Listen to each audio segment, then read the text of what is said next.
Class 9th वाले बच्चे देखेंगे, आज उन्हें पढ़ाते हैं। देखो, उन्हें मैंने परिमेय संख्या पढ़ा दी थी। तो परिमेय संख्या क्या होती है? जो P अपॉन Q के रूप में लिखा जा सकता है और जहाँ Q not equal to 0, Q कभी भी 0 ना हो। तो आज हम अपरिमेय संख्या के बारे में, मतलब कोई किसी को परिमेय नहीं है तो वो देखते हैं। देखो, जैसे कि सिद्ध कीजिए कि √2 एक परिमेय संख्या नहीं है। हमारा क्वेश्चन ये हो गया कि हमें क्या सिद्ध करना? हमें सिद्ध करना कि √2 एक परिमेय संख्या नहीं है। आइए करते हैं। तो हम सबसे पहले मान लेंगे कि माना √2 एक परिमेय संख्या है, उसको हमने परिमेय मान के चलते हैं। और तो क्या, जब वो परिमेय है तो √2 बराबर P अपॉन Q के रूप में होगा।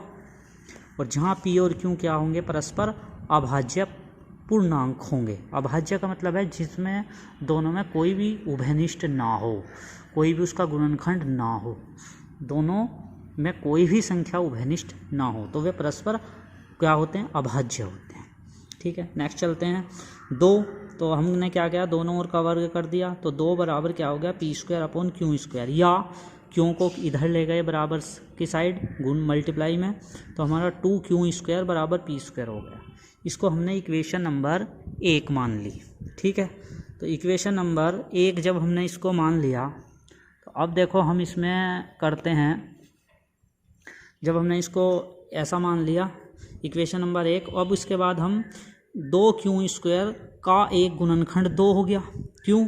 क्योंकि देखें यहाँ पे तो यो इसके मल्टीप्लाई में आ गया, तो यो इसका एक गुणनखंड भी हो गया। अतः यह एक संपूर्णांक है। 2 हमेशा क्या होता है?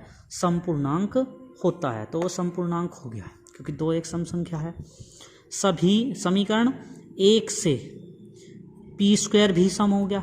जब ये वाला टोटल जो क्या हो गया, यो एक सम हो गया, तो ये टोटल सम हो गया, तो P² भी क्या हो गया? ये भी संपूर्णांक होगा।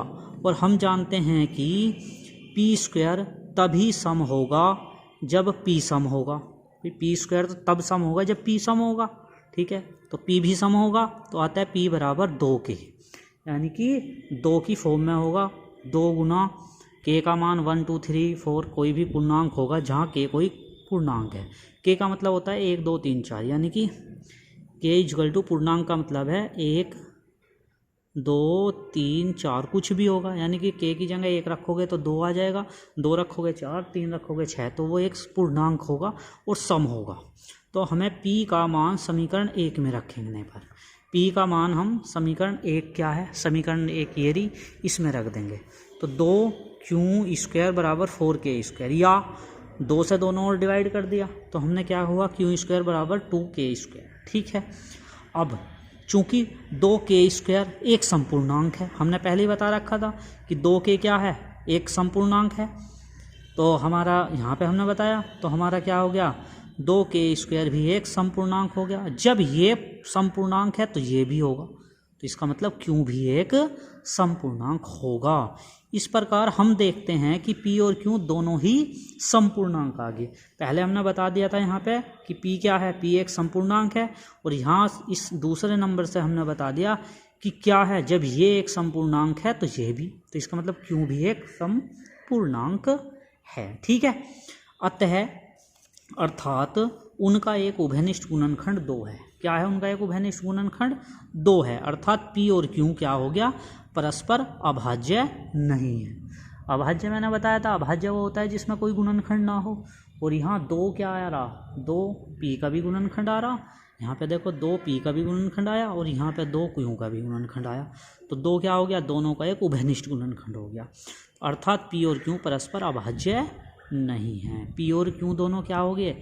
अभाज्य नहीं हैं, परंतु P और Q परस्पर अभाज्य माना गया है, क्योंकि हमने पहले ही बता दिया था।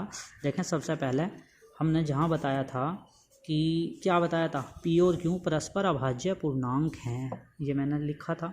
और यहाँ पे दोनों से आया है कि P और Q परस्पर अभाज्य पूर्णांक नहीं है, परंतु P और Q को परस्पर अभाज्य माना गया था। इसका मतलब कुछ ना कुछ तो इन दोनों में विपरीत चल रहा, कुछ विरोध चल रहा, जो कि एक विरोधाभास है। अतः √2 को परिमेय मानकर विरोधाभास होता है, यानी कि मानने के बाद हमें कुछ उसका अपोजिट मिलता है, उसका उल्टा मिलता है, विरोधाभास होता है। तो इसलिए √2 एक परिमेय संख्या नहीं है, अर्थात क्या होगी, √2 एक अपरिमेय संख्या है। क्लियर है? क्योंकि जहाँ पे उसके अदर मिल रहा है, पॉजिटिव हम देख रहे हैं, हमने एक उसको परिमेय माना, लेकिन वो परिमेय की फॉलो ही नहीं कर रहा, क्योंकि परिमेय में क्या माना, पी और क्यू को दोनों को माना कि वे अभाज्य हैं, जबकि यहाँ पे हमें क्या मिला कि वो अभाज्य दोनों नहीं हैं। ठीक है, तो सबसे पहले इसको यहाँ से शुरुआत से और फिर धीरे धीरे इसको वीडियो को धीरे धीरे पॉज करते हुए यहाँ से इसको कॉपी कर लेंगे। ठीक है, थैंक यू।